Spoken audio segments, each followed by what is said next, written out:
নতুন ঘর নির্মাণ উপলক্ষে পরিবারের আনন্দ উৎসব এক মুহূর্তে ভয়ঙ্কর ঘটনা রূপ নিল। পরিবারের ৭০ বছরের বৃদ্ধা ভুলবশত দানাদার কীটনাশককে কালো জিরা মনে করে পিঠায় মিশিয়ে দেওয়ায় শিশুসহ একই পরিবারের ১১ জন অসুস্থ হয়ে হাসপাতালে ভর্তি হয়েছেন।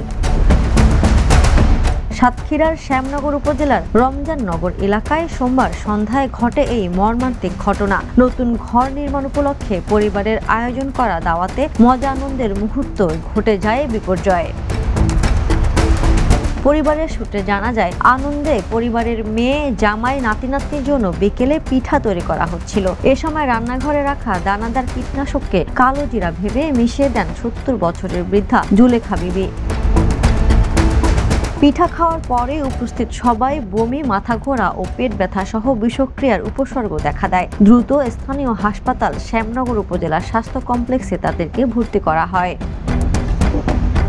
কর্তব্যরত চিকিৎসক জানান, খাবারের সঙ্গে কীটনাশক মিশে যাওয়ায় রোগীদের অবস্থা সংকটাপন্ন ছিল। দ্রুত পাকস্থলী পরিষ্কার এবং প্রয়োজনীয় চিকিৎসা দেওয়া হয়েছে। বেশিরভাগের অবস্থা এখন স্থিতিশীল, তবে পর্যবেক্ষণে রাখা হয়েছে। Desk report, the news.